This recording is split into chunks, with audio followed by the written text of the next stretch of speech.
Bonjour et bienvenue dans cette nouvelle édition de notre stratégie d'investissement consacrée aux perspectives pour 2019. Si l'activité devrait ralentir à l'échelle mondiale l'année prochaine, nous tablons néanmoins sur un contexte relativement favorable avec une croissance supérieure au potentiel dans les principales économies. En effet, rien ne suggère une récession aux États-Unis, un atterrissage brutal de la Chine ou encore un démantèlement de la zone euro. L'économie américaine devrait retrouver un rythme de croissance moins soutenu et l'écart de performance par rapport à la zone euro se réduire à mesure que les effets de la relance budgétaire américaine s'estompent et que les économies européennes surmontent les obstacles temporaires qui ont pesé sur la croissance cette année. La zone euro devrait ainsi croître à un rythme supérieur à la tendance grâce à la vigueur de sa demande intérieure et au resserrement du marché du travail, et ce, malgré les incertitudes au Royaume-Uni, en Italie, en France et peut-être même en Allemagne. S'agissant des marchés émergents, les indicateurs laissent penser que ces économies connaîtront une certaine stabilité en 2019. Le stade précoce de leur cycle économique, les fondamentaux solides, incitent à l'optimisme en dépit des tensions commerciales, du durcissement des politiques monétaires, d'un agenda politique toujours chargé et de la volatilité des prix du pétrole. Tandis que la Chine continuera de pâtir des tensions commerciales, l'assouplissement de ses politiques monétaires et fiscales et la dépréciation de la devise cette année devraient offrir une certaine stabilité au niveau économique. Cependant, plusieurs facteurs macroéconomiques et aussi géopolitiques pourraient assombrir ces perspectives. Les investisseurs devront notamment composer avec une volatilité croissante en raison de la convergence des politiques monétaires et du durcissement des conditions financières à l'échelle mondiale. Les grandes banques centrales occidentales devraient emboîter le pas à la Réserve fédérale américaine et relever leur taux directeur.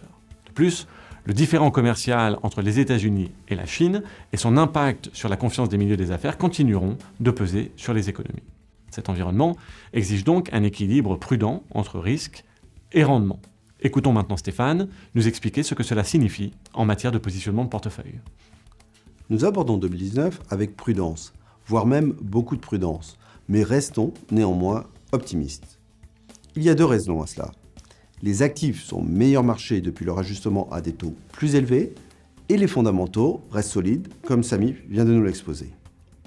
De plus, l'inversion de la courbe des taux ne signale pas nécessairement un marché baissier dans les 12 prochains mois, comme l'histoire l'a montré à maintes reprises. Pourtant, nous entrons dans une phase plus volatile où le resserrement des politiques monétaires, la hausse de l'inflation et l'incertitude politique accrue continueront d'alimenter les inquiétudes des investisseurs. Au sein des portefeuilles, cela se traduit par une allocation d'actifs prudente où la solide rentabilité des entreprises continue de justifier une exposition sélective aux actifs risqués. Ainsi, à l'une des extrémités du spectre, nous détenons des actions et à l'autre, des liquidités qui contrebalancent le risque. Les liquidités nous permettront aussi de saisir les opportunités qui se présenteront l'an prochain. Cette préférence pour les actions s'appuie sur des fondamentaux solides et des valorisations raisonnables. Dans la poche obligataire, nous avons renforcé notre exposition à la dette souveraine à court terme, ainsi que nos positions dans les obligations indexées sur l'inflation qui protègent le capital contre une hausse éventuelle de l'inflation. En ce qui concerne les devises, nous nous attendons à ce que le dollar américain se déprécie à mesure que l'expansion budgétaire américaine s'estompe et que les écarts de taux entre les États-Unis et le reste du monde se réduisent. Nous avons adopté deux positions courtes sur le dollar, à hauteur de 3% contre le yen et 2% contre l'euro. Enfin, trois menaces pèsent sur la confiance des investisseurs.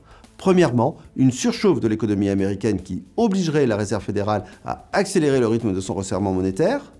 Deuxièmement, une guerre commerciale sans merci entre les États-Unis et la Chine. Enfin, une aggravation des tensions géopolitiques et sociales à l'échelle planétaire.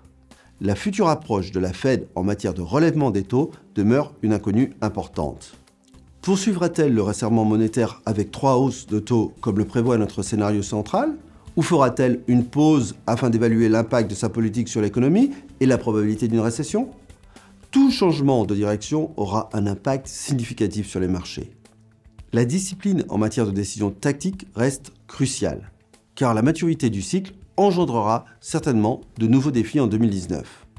Nous maintiendrons donc une exposition au risque en phase avec l'évolution du cycle et continuerons de nous concentrer sur la qualité des actifs et la liquidité, deux éléments essentiels à la résilience de vos portefeuilles. Nous aimerions conclure cette édition en vous souhaitant, à vous et à votre famille, d'excellentes fêtes de fin d'année et une année 2019 prospère. Merci beaucoup pour votre attention.